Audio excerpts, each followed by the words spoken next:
Heeyainu.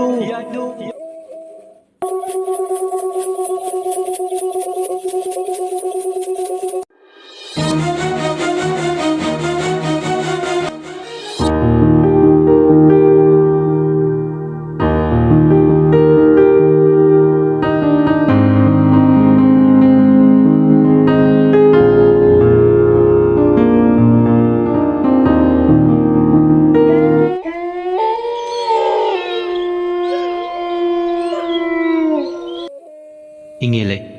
mahak nupini, masana masabu kaujakre. Nupibu nupina, tugut sabai bedo yokre.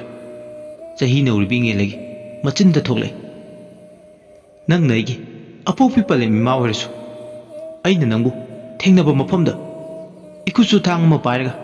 nangbu hanjan tinduna, hat ka niye. Masabu nuksiba masakang dabi, minungsi lai tabido. Madu dhalaga, pen gadabane. Asi haraga, angau bigum. Masam manado mathanda phoje khupakna makhajaida masa matomda yet oi thajinje hena masado sarang khoirangne lebak aduda makhung sang tingthokla amuk phamme lebak tuda khutum singduna thai anirak ahumlak angakpagi matawni tawriba matawdu pau tamba lekai gi masi manemduna makpu themjin biramlaga masagi yum ama paliba kawbunina hankre yumduda Mathanta lehawi ingele tara sak lambasu masada faukidre aduma tumin phamduna le yumgi kachilamada phamkibadagi machi lengde yumduda mathantani wakhalna puba miyoibani ingele phattaba wakhal khanba ure amuksu mabu taibung pan masak khanghan biramba pale mamabu makhutna thang thinduna hatkani aduna lekai miyam mamangda apopi pale mamagi tujadaba lamchat asina Lekai pungjau tinduna saksu mang khudingi changai wari oigadau saru masa matanta pigna ulen nang laklabi mahaksu madomyai bi thawai tharage kanagi maphamdasu yetlaru khanduna pukningna phirep lawi minok sawbo ngasi gi taimang pansida magi mafam leite aduna ma sikhibana achumba khongthangni khale asumna wakhan khalinge numidang waramgi matam oiragle miyoibagi puba thangba ngamdraba awabana pankai lanchilaglaba matamsida matomda sijarge haiduna haingang chinglomda khutta thauri ma paiduna lai khutta paiba thauri aduna tala pamen usa amagi phera thakta hek yanchinbada magi yaibi thawai tharani aduna madom yaibi thawai thajarga pelagane magi ningba thunglagani haina masada phawrami karigidama aina supidonana miya marakta hinglugani asi khalladana Hangang chingi manung hanjinba uwa marang kaina hauba chingya nabom samnarakpa hanna chingi chingmaida madom sijarge haidun lai lobi chingya aduda hauba talabame masaga chanaba thauri alaga sibada chanagadaba upalama thire chingya aduda numidang waramduda mathantane khuman matam aduda ingele ningba kairabagi maichakto thauri alaga mado yaibi thawai tharga kokadaba mal aduna mado yaibi thawai tharge khan makutta pairiba yangoi thaurido usa amada phatlauna langkhale aduga ngaksamduda thaurido konchilaga kishin baure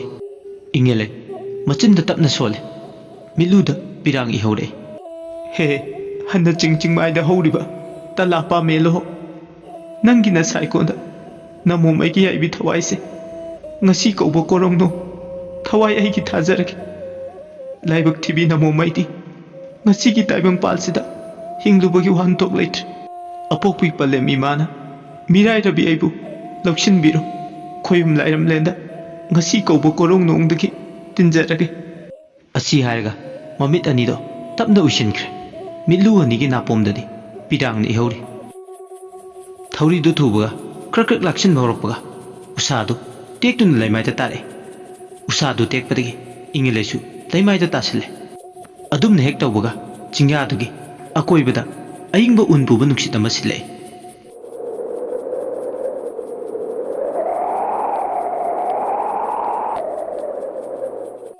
magi min mangda ikang khangudana haingang pata leiriba ising ado kangbadamna ure amuksu mana thauri yange thorangliba tala pamel dusu chawkhraba lairen amuba magi saklo lawkhre ꯑꯀꯤꯕꯒꯤ ꯃꯁꯛꯅ ꯇꯧꯔꯤꯕꯗꯣ ꯏꯉꯦ ꯂꯩꯗꯣ ꯃꯃꯤꯠꯇꯨ ꯅꯣꯏꯔꯒ ꯌꯦꯡꯉꯤ ꯇꯧꯔꯤꯕ ꯃꯇꯧꯁꯤꯡ ꯑꯗꯨꯗ ꯃꯍꯥꯛ ꯊꯥꯖꯕ ꯉꯝꯗꯦ ꯏꯁꯤꯡ ꯀꯪꯂꯤꯕ ꯄꯥꯠꯇꯨꯒꯤ ꯁꯔꯨꯛ ꯑꯗꯨꯗꯒꯤ ꯃꯨꯅ ꯂꯪꯕ ꯃꯨꯅ ꯍꯛꯄ ꯈꯥꯅ ꯆꯥꯎꯕ ꯋꯥꯡꯄꯨꯔꯦ ꯁꯥꯐꯣꯡꯂꯛꯂꯦ ꯈꯪꯍꯧꯗꯅ ꯃꯥꯒꯤ ꯃꯤꯠꯃꯥꯡꯗꯨꯗ ꯂꯦꯞꯂꯦ ꯑꯗꯨꯒ ꯏꯉꯦ ꯂꯩꯌꯦꯡꯅ ꯑꯁꯨꯝ ꯅꯥꯏꯔꯦ ꯍꯥꯏ ꯍꯥꯏ ꯇꯥꯏꯕꯪ ꯏꯅꯨꯡ ꯆꯥꯎꯗꯕꯤ ꯑꯣꯏꯒꯤ ꯂꯝꯗꯥꯡ ꯑꯣꯏꯕꯤ ꯏꯃꯣꯃꯣ ꯀꯔꯤꯒꯤꯅꯣ ꯅꯪꯅ ꯅꯗꯣꯝ ꯌꯥꯏꯕꯤ ꯊꯋꯥꯏ ꯊꯥꯒꯤ ꯊꯧꯔꯥꯡꯂꯤꯕ ꯍꯥꯏ ꯇꯥꯏꯕꯪ ꯑꯣꯏꯕꯤ ꯅꯪꯒꯤ ꯄꯨꯟꯁꯤ ꯆꯦꯡꯒꯦꯜ ꯂꯣꯏꯗ꯭ꯔꯦ ꯑꯁꯤꯃꯁꯨ ꯈꯪꯖꯤꯟꯖꯋꯣ ꯑꯁꯤꯕꯇꯅ ꯃꯥꯡꯖꯕꯅꯤ ꯀꯔꯤꯒꯤꯅꯣ ꯅꯪꯅ ꯑꯔꯥꯟꯕ ꯈꯣꯡꯊꯥꯡ ꯊꯥꯡꯂꯤꯕ ꯅꯗꯣꯝ ꯌꯥꯏꯕꯤ ꯊꯋꯥꯏ ꯊꯥꯔꯕꯗꯤ ꯅꯪꯒꯤ ꯊꯋꯥꯏ ꯃꯤꯔꯦꯜꯗꯤ ꯂꯥꯏꯔꯝꯂꯦꯟꯗ ꯇꯤꯟꯕ ꯉꯝꯂꯔꯣ ꯏꯉꯦ ꯂꯩꯗꯤ ꯇꯧꯔꯤꯕ ꯃꯇꯧꯗꯨ ꯄꯨꯡꯉꯛꯉꯛꯏ ꯊꯥꯖꯔꯨꯗꯦ ꯉꯁꯤ ꯃꯥꯒꯤ ꯃꯤꯠꯃꯥꯡꯗ ꯎꯔꯤꯕ ꯊꯧꯗꯣꯛꯁꯤꯡ ꯑꯗꯨ ꯃꯁꯥꯗ ꯑꯀꯤꯕ ꯄꯥꯈꯠꯄ ꯊꯛꯀꯠꯄꯗꯤ ꯐꯥꯎꯏ ꯊꯥꯖꯔꯨꯗꯦ ꯑꯃꯨꯛꯇꯪ ꯄꯣꯛꯄ ꯃꯤꯑꯣꯏ ꯃꯄꯣꯛꯁꯤꯗ ꯁꯦꯝꯕꯤꯕ ꯃꯄꯨ ꯎꯒꯅꯤ ꯍꯥꯏꯕꯗꯤ ꯈꯣꯏꯌꯨꯝ ꯑꯣꯏꯕꯅ ꯆꯤꯡꯃꯨ ꯂꯩꯄꯥꯎ ꯑꯃꯨꯛ ꯃꯈꯥ ꯇꯥꯅ ꯄꯤꯔꯛꯑꯦ ꯍꯦ ꯇꯥꯏꯕꯪ ꯏꯃꯣꯝ ꯑꯣꯏꯕꯤ ꯀꯔꯤꯒꯤ ꯄꯥꯏꯕ ꯄꯨꯛꯅꯤꯡ ꯅꯨꯡꯅꯥꯡꯂꯦ ꯁꯦ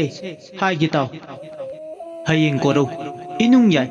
ꯑꯌꯨꯛ ꯌꯦꯟꯗ ꯑꯉꯟꯕ ꯍꯧꯒꯠꯂꯒ ꯍꯩꯉꯥꯡ ꯄꯥꯠꯇ ꯀꯨꯝꯗꯨꯅ ꯅꯈꯨꯠꯁꯨ ꯂꯣꯡꯂꯦꯟ ꯈꯨꯠꯇ ꯄꯥꯏꯔꯒ ꯂꯦꯝꯂꯩ ꯉꯥꯕꯨ ꯇꯥꯜꯂꯨꯗꯣ ꯑꯋꯥꯡ ꯄꯥꯡꯕ ꯃꯥꯏꯀꯩꯗ ꯂꯦꯝꯂꯩ ꯉꯥꯕꯨ ꯈꯣꯟꯖꯧꯗꯣ ꯁꯅꯥ ꯃꯆꯨꯒꯤ ꯐꯕꯧ ꯉꯥ ꯑꯃ ꯐꯥꯒꯅꯤ ꯃꯗꯨꯒꯤ ꯉꯥꯗꯨ ꯐꯥꯔꯒ ꯏꯁꯥꯏꯐꯨ ꯃꯅꯨꯡꯗ ꯀꯣꯔꯧ ꯁꯤꯡꯕꯨꯝ 8ꯅꯤ ꯂꯥꯆꯧꯋꯣ ꯋꯥꯇ ꯄꯥꯗ ꯅꯨꯡꯉꯥꯏ ꯌꯥꯏꯕꯤ ꯃꯔꯥꯡ ꯀꯥꯏꯅ ꯄꯥꯟꯕ ꯉꯝꯒꯅꯤ ꯏꯃꯣꯝ ꯑꯁꯤ ꯍꯥꯏꯔꯝꯂꯒ ꯃꯥꯒꯤ ꯃꯤꯠꯃꯥꯡꯗ ꯎꯔꯝꯕꯁꯤꯡ ꯑꯗꯣ ꯃꯥꯡꯈ꯭ꯔꯦ ꯃꯁꯥ ꯃꯗꯣ ꯌꯥꯏꯕꯤ ꯊꯋꯥꯏ ꯊꯥꯖꯔꯒꯦ ꯍꯥꯏꯗꯨꯅ ꯇꯧꯔꯝꯕꯗꯣ ꯃꯗꯣꯝ ꯋꯥꯈꯜ ꯇꯥꯔꯛꯂꯦ ꯇꯥꯡꯅ ꯄꯣꯛꯄ ꯃꯤꯑꯣꯏꯕꯒꯤ ꯃꯄꯣꯛꯁꯤꯗ ꯃꯗꯣꯝ ꯌꯥꯏꯕꯤ ꯊꯋꯥꯏ ꯊꯥꯒꯦ ꯊꯧꯔꯥꯡꯂꯤꯕ ꯃꯍꯥꯛ ꯃꯤ ꯑꯄꯪꯕꯅꯤ ꯀꯔꯤꯝꯇ ꯀꯥꯟꯅꯗꯕ ꯋꯥꯐꯝ ꯑꯃꯗ ꯁꯤꯒꯦ ꯊꯧꯔꯥꯡ ꯇꯧꯕ ꯁꯤꯃꯨ ꯁꯤꯗꯒꯤ ꯍꯦꯟꯅ ꯄꯪꯕ ꯑꯅꯤ ꯁꯨꯗ꯭ꯔꯦ ꯃꯁꯥ ꯃꯗꯣ ꯈꯟꯖꯥꯟꯅꯩ ꯋꯥꯈꯜ ꯇꯥꯔꯛꯂꯕ ꯃꯇꯝꯗꯨꯗ ꯏꯉꯦꯂꯩ ꯃꯌꯨꯝ ꯌꯧꯅꯕ ꯂꯥꯛꯑꯦ ꯃꯌꯨꯝ ꯍꯦꯛ ꯌꯧꯔꯛꯄꯒ ꯃꯗꯣꯝ ꯇꯔꯥ ꯊꯣꯡꯗꯨꯅ ꯆꯥꯔꯦ ꯑꯗꯨꯕꯨ ꯆꯥꯛ ꯆꯥꯈꯣꯝ ꯑꯃ ꯍꯨꯛꯅꯕ ꯍꯣꯠꯅꯕꯗ ꯑꯋꯥꯕ ꯑꯃꯅꯤ ꯇꯔꯥ ꯆꯥꯒꯦ ꯍꯥꯏꯗꯨꯅ ꯃꯥꯡꯗ ꯊꯦꯟꯗꯨꯅ ꯊꯝꯂꯕꯁꯨ ꯇꯔꯥ ꯆꯥꯕꯗꯤ ꯈꯣꯏꯖꯪꯗꯦ ꯑꯄꯣꯛꯄꯤ ꯄꯂꯦꯝ ꯃꯃꯥꯅ ꯆꯥꯛꯈꯨꯝꯗ ꯆꯥꯛ ꯊꯣꯡꯕ ꯂꯣꯏꯔꯒ ꯆꯥꯔꯨ ꯂꯥꯎ ꯍꯥꯏꯗꯨꯅ ꯃꯥꯕꯨ ꯀꯧꯔꯛꯄ ꯃꯗꯨꯒꯤ ꯃꯇꯥꯡꯗꯨꯗ ꯃꯍꯥꯛ ꯅꯤꯡꯁꯤꯡꯉꯛꯏ ꯄꯂꯦꯝ ꯃꯃꯥꯅ ꯅꯣꯛꯇꯨꯅ ꯆꯥꯛꯂꯨꯛ ꯃꯄꯥꯜꯗ ꯐꯝꯗꯨꯅ ꯃꯥꯒꯤ ꯑꯋꯥꯠ ꯑꯄꯥ ꯍꯪꯗꯨꯅ ꯃꯥꯒꯤ ꯃꯕꯨꯛ ꯊꯟꯅꯕ ꯍꯣꯠꯅꯕꯗ ꯃꯃꯥꯅ ꯋꯥꯖꯕꯗꯣ ꯅꯤꯡꯁꯤꯡꯉꯛꯏ ꯃꯗꯨ ꯅꯤꯡꯁꯤꯡꯂꯨꯕꯗ ꯍꯤꯛꯅ ꯍꯤꯛꯅ ꯀꯞꯂꯤ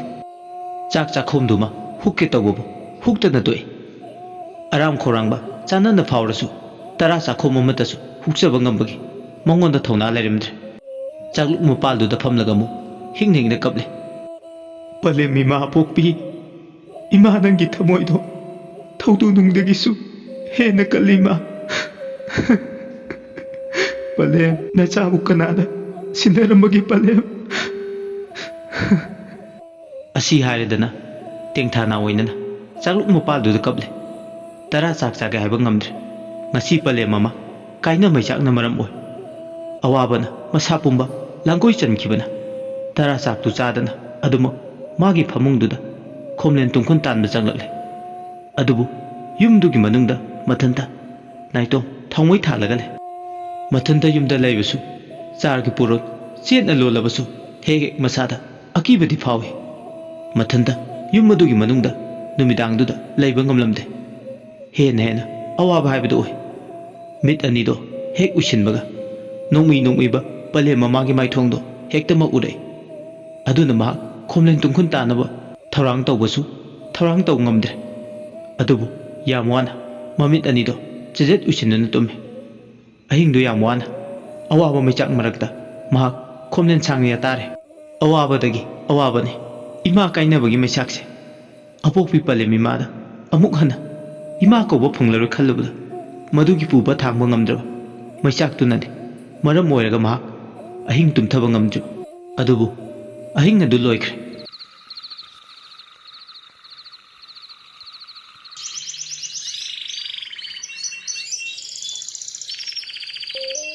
ꯃꯊꯪꯒꯤ ꯅꯨꯃꯤꯠꯅꯤ ꯑꯌꯨꯛ ꯌꯦꯟꯗ ꯑꯉꯟꯕ ꯉꯟꯇꯥ ꯍꯧꯒꯠꯇꯨꯅ ꯃꯍꯥꯛ ꯆꯤꯡꯃꯨ ꯂꯥꯏꯅ ꯄꯤꯔꯝꯕ ꯈꯨꯌꯨꯝ ꯂꯩꯄꯥꯎ ꯇꯨꯡꯏꯟꯅꯅ ꯃꯈꯨꯠꯁꯨ ꯄꯩꯌꯥ ꯆꯦꯞꯁꯤ ꯂꯣꯡ ꯁꯪꯒꯥꯏ ꯌꯥꯏꯅꯞ ꯂꯣꯡ ꯂꯣꯡꯂꯦꯟ ꯈꯨꯠꯇ ꯄꯥꯏꯔꯦ ꯍꯥꯏꯔꯒ ꯂꯦꯝꯂꯩ ꯉꯥ ꯇꯥꯟꯕ ꯃꯗꯣꯝ ꯑꯌꯨꯛ ꯌꯦꯟꯗ ꯑꯉꯟꯕꯗꯨꯗ ꯍꯩꯉꯥꯡ ꯄꯥꯠꯀꯤ ꯑꯋꯥꯡ ꯊꯪꯕ ꯏꯆꯤꯟ ꯈꯣꯡ ꯉꯥꯏꯔꯤꯕ ꯃꯄꯥꯗꯨꯗ lemlei nga phaba lame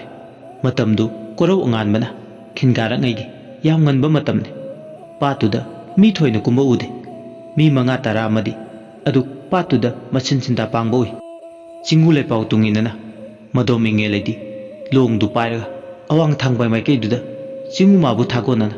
hairamba sana machugi phabo nga du phage khanduna pai manungda chap chana khalle pat ki awang thangba ising khara thenba kachinduda long du pairaga khole asumna ising manungduda long du pairaga khonba horakpada masa pumba sabung sabung lawba hore ising manungduda kaino ma leibadong manba saw mama phaba horakle ising duda kumbada masado khirum khirum tawuduna su amumuk su tawe karigumbadana tu khyau khyau sungbadong na su tawe masada yam hainadaba madi phawrsu khoyum lepau tunginana ipa ipugi sangai yanap longduna khonba hore lemlei ngadi amata lalamde kholibani tawribadu patuda lemlei ngadi marang kaina lei haiba lemlei ngadi amata bulaklamde khwangde yala iba tungolado ihang hangi magi mathau machu sangdre masado mu sabung sabung lawe long akon khudingi he nena akibu chupawe hek ising manungduda yengding yengsulurgana mi ama ising manungdudagi phuklauna hekda phagot kedabasu male adubu long adu parga khonbada masada thajaba amadi wale lemlei nga kauba amata laktrabadudadi long adu parga hanta mukti khwangdo hepet metlaga mamaiduna awang olaga leinge ahangwa nungudol atyada korong nom sagol apaibi marjing laigi khunesa samadon ayang mana paibado mami sami oina uri masa sagan tupang khapna sagol apaibi duna korong nomudol thakta paibado magi mami duna patu gilaije iren ipak iyaida mami tari adum hek tawbuga sagol apaibi duna korong nomudol thakta hauna khonglaga magi mapalana paiki aduga khangawdana mangi sagola paibidu sagola paibidugi mitrang langda ma ngayakti lemlei nga phani kawre inge leina o aidi kawthukluredana lemlei nga phani laklaga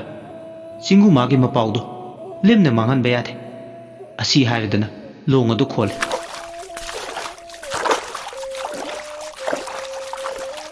handa mukti long adu khonbaga lemlei nga sana machugi phabo nga du phare nga duna long du te lauthuk tungol malung da hapsel masadu irang langi lemlei nga du lakpa ubada singu le pawdo sumle dana lemna di mangde khoyu magi thawin chindi lemna mak mahi yana phangle khanje lemlei nga du sectionna tungol manung da haplaga mayum yongna ba pure hek purakpaga lemlei nga du singu le paw tungina isai pu manung da hapsel aduga ising khara haplaga yokle lemlei nga duna mafam tana isai pu manung da yata duna leibadu ubada inge le penjaram numitu gi ayukto saningai leitabana maire nama phutlaga tara nongkhane ngasi phawbadi wana lelaga hayeng inung nganbaga migi phawsu langba chatna tare chinja talage khale wakhaldi amuksu nungai amuksing nungai te haidune mafam marang ama ikhang khangde lemlei nga asi phabagi thoina harau nungai bisu phawrumde maramdi kokthakta laibagi puluma chobama nanthari adugini mairen du charba matu imungda tumil nungthil poboptuda monkhangna na hipi tumthabadi nate mamittuda magi kada thamliba isai pudugi manungde yokliba lemlei nga tuda amumuksu yengi safududa ni uriba madude yokliba lemlei nga dudi ubadi nate isai pudu yengnengna hiblambadagi mahak tumthakiba khangawdre mamit anido tamna tamna usille ushinba hawbaga magi mangama mangi isai pudugi manungdudagi lairembi ama thorakpadongna ure lairembidu phanik mapal naiba sele aduga isai pu manaktuda phak macha ama tharga hidak puthaklaga tuminna phamne hidak pudugi tongjei namibadu anirak humlak chingi aduga inge lengna haide hada taibang inung yai chawdabi nungsida maiden charaga tara nongkhannaraga awa polumnadi kokthakta nanthar wana chakna nadom khanglibi imong nangi kokthaktage awa na pumba thangda birage haidana ngasi kobu korongno Lemere leshi punbi nama leben sidabigi sida sayon oibi atia kuru sidabigi oi thangba igi sakai tagi sakhi aidana koloi nabi imoinu kobi laire mado aini ni imong tara sang ningkhakna chaksaubi wanglai yen ningkhakna yen saubi mangang da yahubi luwang da chaktabi khuman da yahipi iya kham inu kham oir bi haibado aini nabi mana maidi langon chawbi aidi ngarai ma oina su langole leiru mafam khudingda aigi langon chayon yamido korung nonong ja khuding namaina sana machugi lemle nga oina langonduna yata duna leiriba isai phu manungsida yauriba laija isingse sayol amagi manungda irai numit khudingi silau adu oiragadi nacha kada naran kada afaba yaifaba hilan pigani karigumba taibang kanada namaina lemle nga oina langon tawduna lei haibase khangan batarabadi namaigi mahi mayai matik mayai pumba chamlagani aduna taibang kanada namaina isai phu manungda langon sanaduna lei haibase khangan bayade karigumba khangkiba thokna nang yegnaba masing yam khalakani maram masina namaibu section da isai phu manungda thammuko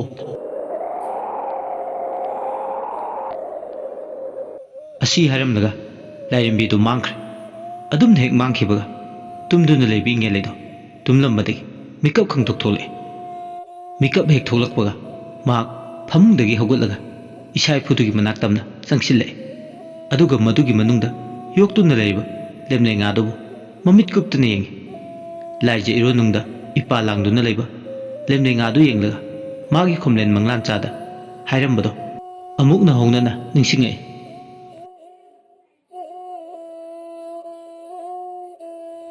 wari sigi kulhumdoi suba pandu matang asida loishinjare mayamna wari sibu tabiraga adongi apen pendadu kamenda thambiramu loishilakpada mayambu ikoknona amukana khurumjare